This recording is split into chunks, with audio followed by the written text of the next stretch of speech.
Good morning, friends, family, and fellow sojourners. I want to expound on the story I told you yesterday about the book The Harbinger and our trip to San Diego. I feel compelled to share my dream with you and be more specific about why the Harbinger meant so much to me at that time.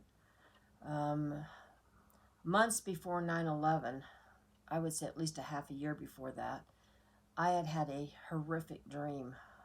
It was the most terrifying dream I had ever had. And I was startled awake by it, and must have disturbed my husband in some way because he woke up and asked me what was wrong. And I shared with him that I had just had the most terrifying dream I'd ever had. And he felt my head, and I was in a cold sweat. My heart was racing. I was breathing funny. I was doing all kinds of things in response to it. And many times over the last 50 years of our marriage, I have literally had something happen in my sleep where I actually scream. And of course, it scares my husband to death. But he typically just reaches over and gently touches my face, and it wakes me up, and the bad dream is over. But he was quite concerned because of the physiological part of what was happening to me. And the next day, I called several of my prayer partners and told them what I had seen in my dream, and nobody had any clue as to what it was about.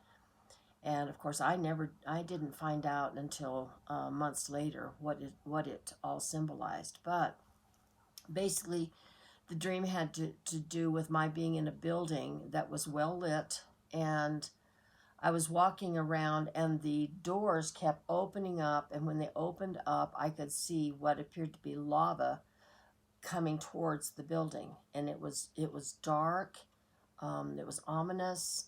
There was fire underneath this black, what looked to me to be lava or smoke or something, and also debris and ash was raining down. And I was quite frightened, and I kept running up to people and saying, "We've got to pray, we've got to pray." But people didn't respond to me. And then there was an escalator with lots of people coming down the escalator, and these people were not in any kind of trauma. They had no emotion on their face. They were just exiting the upper floors, I guess. And I kept, as they got off the escalator, I would run up and say, "We've got to pray, we've got to pray." Now, I didn't ask them, "Would you pray with me?" But we've got to pray. And they just looked right past me as though I was non-existent, and just kept going right on their way. And I didn't turn to see where they were going. All I know is that I was diligently trying to find someone that would pray with me. You know, the scripture says, "Wherever two or more are gathered." But nobody prayed with me. And as I went back to the doors and saw more of that lava, it absolutely scared me. So that must have shaken me out of my slumber. But then on the morning of September the 11th, months later, I was awakened not by a dream, but like a premonition, a frantic premonition that I could not decipher. I couldn't pinpoint, just like I shared with you about that dream I had, or that feeling I had where I didn't know what was happening, but that we were, I didn't know. I just didn't know what it meant. All I knew that something horrible was going to happen, and I literally was having a panic attack. And again, it woke my husband. He asked me what was going on. I said, "I wish I could tell you, honey. I have no clue what's going on. All I know is that something horrible is going to happen or has happened." And he took my pulse, and, my face was drenched. I was in a cold sweat, and as though I was coming out of a fever of some kind, and just extremely anxious. And I know now that it was a true panic attack. So he calmed me down, and he said, "Well, honey," he took my pulse, and he said, Trish, your heart is beating hard enough and fast enough, as though you've been climbing stairs.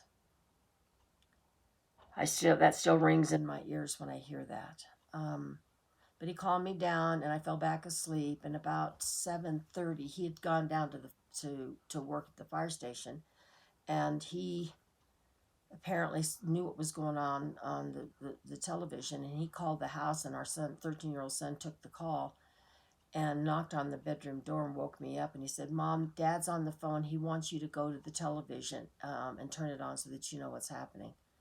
And of course, as soon as I turned it on, I was just as traumatized as anybody else, but was just extremely fearful when I saw a second plane hit the other tower, and knew that the Pentagon had been attacked. And I was concerned because my husband was working that day, and we are in a city where NORAD, which is a defense mechanism to stop missiles that are attacking our country, as well as several military bases, large military bases, and the United States Air Force Academy is based out of the Springs also. So it was very, very traumatizing, and I to this day can't get those visions out of my mind, because when I saw those firefighters gearing up and going into those buildings and walking up those stairs, because by then we knew that all of the elevators had blown out. They were walking up those stairs, and all I could think of, they are not going to make it out of there. There's no way in the world that they can carry that heavy equipment and go up that many flights of stairs and not be trapped with as trapped as those people in the upper floors were. So I was traumatized about that. I took it very personal.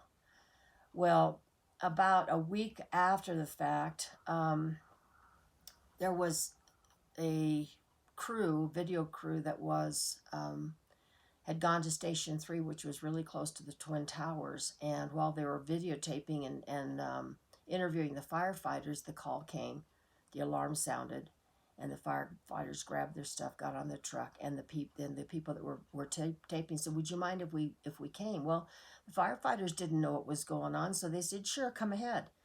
So they went with them and went inside the building. And do you know that when I saw the video of what the inside of the World Trade Center looked like, I had an immediate reaction, because it was exactly what I'd seen in my dream. And it shook me to the core. I thought, why wasn't I more in tune to what was going on? Maybe I could have made a difference, but I realized there's no way in the world I could have made a difference. I would just sounded like a crazy person that was, out of my mind.